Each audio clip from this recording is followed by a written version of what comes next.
Добрый день. Сегодня у нас в гостях в студии Шерет Алама Алтайского Хуре Амарсана Гывш Арам Лама.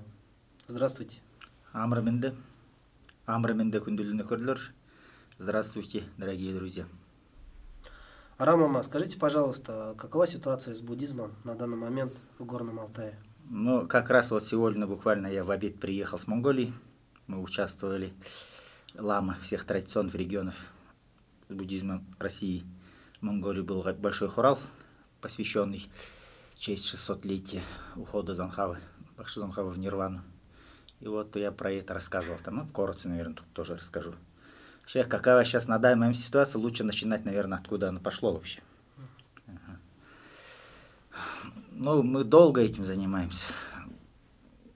Как бы тут приходится быть и ламой, и историком. Ну, все приходится заниматься постоянно, читать, постоянно искать, встречаться с людьми, с учеными, со знатоками. И,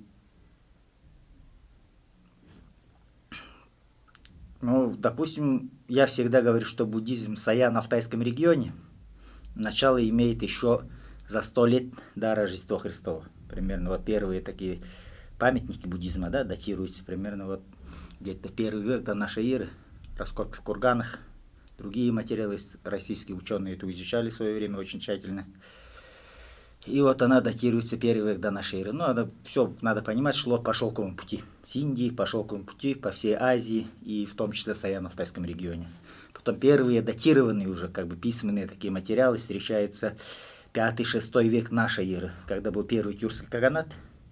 Тогда есть, до сих пор сохранились надписи на каменных стелах, на руническим письмом, то, что в 555 году, что ли, я точно не помню, но в середине 5 века Каган Таспар, тюркский каган, буддизм объявил государственной религией тюркского каганата. Сам исповедовал, построил монастыри, много было духовенства, вот уже первый как бы достоверный письменный источник. Потом такой этап большой был, этап уйгуров, можно сказать, где-то в 8 веке уйгуры, народ тоже Центральной Азии, очень у них был развит буддизм, сильный исповедник. Почти каждый мужчина обучался в храме, ну как бы заведение учебное было. Очень сильно была развита письменность, это 8 век нашей эры уже. И после уйгуров, ну как бы она все никогда, как можно сказать, не угасала, она волнами шла. Где-то терялась маленько, где-то опять поднималась. И потом, конечно, у нас как бы выходцы из Джунгарского ханства, алтайцы. Ну, тогда, когда мы выходили, как бы такого названия алтайцы не было, мы были джунгары, ойраты. Когда Цинская империя разгромила в 1756-58 годах. Большая война была, и империя Цин полностью уничтожила империю, нашу страну, Джунгарию. И мы вышли как бы с боями, там где как пробивались к русским рубежам. Выходили, спасались, к русским крепостям выходили. И перешли в подданство России, часть народа, которых. Вот и с тех пор, которые мы остались на русской, ну, на российской стороне, как бы со временем приняли название, ну, по месту проживания, алтайцы, алтайцы. Поэтому, когда в джунгарский период, в Джунгарии это буддизм вообще был государственной религией, узаконенной, объявленной. И после как выхода, ну, много было тяжелой ситуации, как бы там после большой войны, как бы разгромленная страна, остатки беженцев выходили, еле кто как. Поэтому у нас очень сильный был урон для всего нашего народа. Ну, Россия нас приняла в свои объятия, помогла. И мы как-то сохранились. Хотя много что утеряли за все эти годы.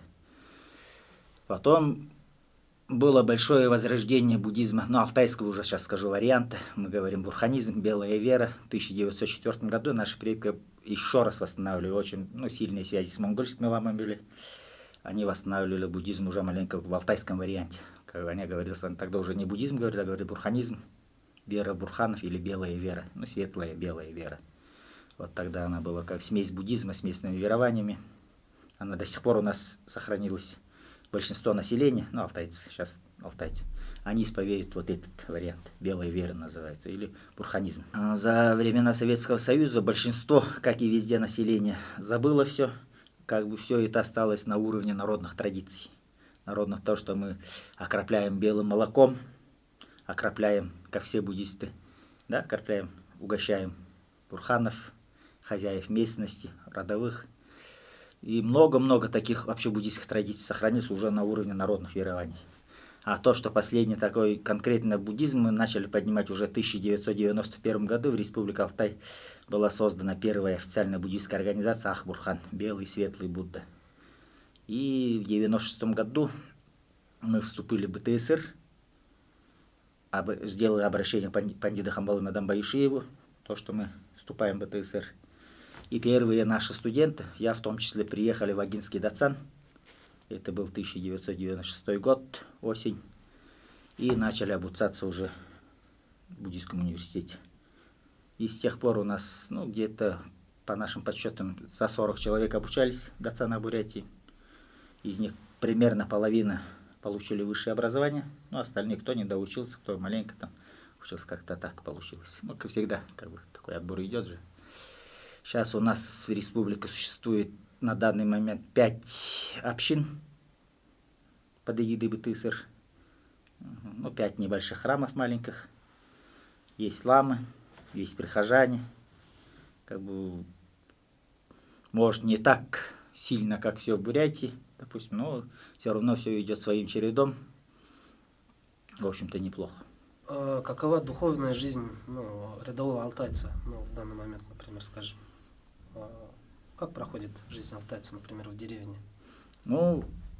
Вообще, культура, быт, менталитет алтайца — это культура, быт, менталитет буддиста, который просто, скажем, он не помнит, что это откуда пришло, но он соблюдает все этические нормы, все бытовые обряды, все соблюдается. Средний алтаец, он соблюдает все то, что соблюдают другие буддисты. Это очень, заметно бывает. Моральные принципы очень такие чувствуются.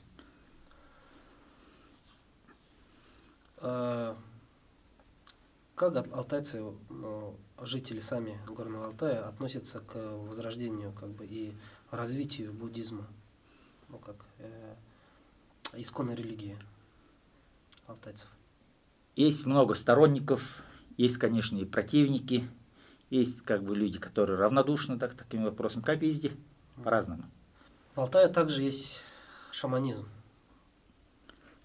Шаманизм, в Алтае шаманизм почти его не было. Во времена Джунгарского ханства мы отказались в свое время от шаманизма. Потом, когда в 1904 году белая вера поднималась, алтайцы же это очень сборный народ. Там много разных народностей входит. После разгрома Джунгарии вышли там 70 тысяч населения, имеет более сотни родов. Надо представить, что это сбор разных народов. Есть там традиционные шаманисты, в основном из северных частей, лесных там, Северный Алтай сейчас именуется. Есть традиционные буддисты, которые выходцы из Джунгарии. Разные. Но в 1904 году южные алтайцы, или ойрат, как мы говорим, они полностью, кто уже вошел в шаманизм или в другие религии, они полностью от этого отказались. За течение буквально 1 лета полностью сожгли шаманские бубны. Кто был крещен, сняли кресты. Сказали, что мы возвращаемся к вере предков, вере бурханов. Мы будем возрождать свою веру обратно. Потому что, ситуация становилась тяжелой. Потому что, капитал российский купеческий, очень сильно поджимал. Вопрос становился то, что уже народ на грани исчезновения тогда уже был. И тогда мирная революция такая была, религиозная, что все отринули, взяли за основу то, что было, бурханшажн, веру в бурханов, и возродили уже в таком виде, в таком алтайском виде. Потому что, там много вариантов этих было. Точности, как в Монголии, там в Туве, сделать невозможно было просто. Сохранились ли в Алтае святыни, святые места, паломничества буддийские, которые... Их очень много. С 904 года, последней большой вспышки бурханизма, на каждой священной горе стоят тагылы. Тахил. Как переведешь тахил? Жертвенник, подношение. Да, место жертвенное, место подношения. Такие красивые в виде мандалы ровные или в виде сторон селения. Очень красиво все слаживается, они до сих пор есть. И в этих местах наши предки выходили, делали молебны большие, проводили. Есть или название Сумбер, да? Сумбер-Улы. Это что? Центр вселенной, да, буддийской мифологии. У нас в Алтае вот самая высокая гора, Белуха по-русски, называется на нашем языке Сюмер. Сюмер. Это же Сюмбер. Вот, вот то, что явление, да, осталось.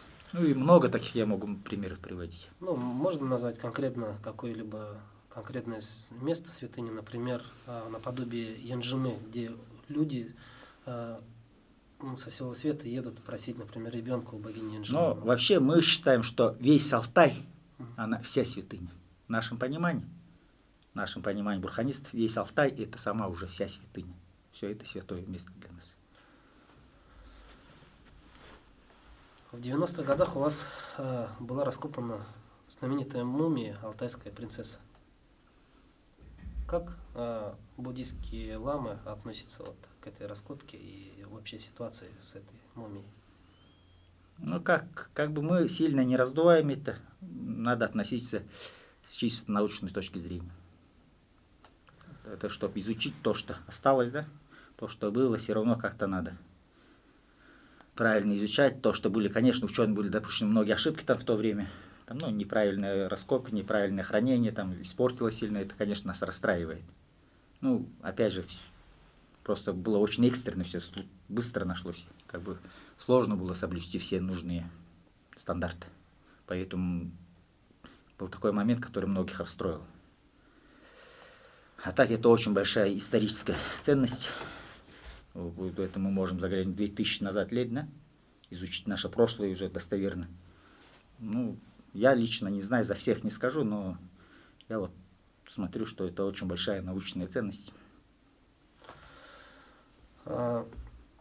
Какова ситуация сейчас с алтайским языком? Нормально ли у вас все с языком? Не теряется ли родной язык? Ну, ситуация с языком, как везде у малых народов. Ну, по сравнению с некоторыми народами у нас получше, возможно, по сравнению с некоторыми и похуже. В общем-то, я считаю, что, ну, это среднее. Молодежь, в общем, да, владеет языком? Основном владеет. Хорошо, а есть ли препятствия сейчас? Какие-либо или проблемы в стратегии развития, ну, вот, в буддийском плане? Ну, вообще у нас в стране сейчас очень хорошие законы в плане развития религии.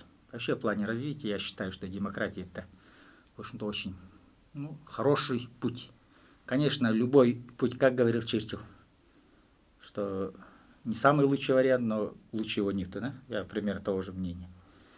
То, что есть свои какие-то нюансы, но то, что в плане религии или в плане свободы, все равно как бы каких-то прищемлений, каких-то этих у нас нет. Мы, в общем-то, абсолютно свободно исповедуем. Если кто-то кому-то другому не мешает, кому-то другого не вредит, да, мы можем свободно исповедать то, что мы хотим. И никто нам не имеет как право запрещать, закрывать и так далее. Это, я считаю, очень правильный закон у нас в России в этом плане. А как народ участвует в строительстве дуганов, нацанов, облагораживании территории? Да везде, как кто-то участвует, кто-то нет. Есть люди, которые постоянно помогают. Есть люди, иногда приходят.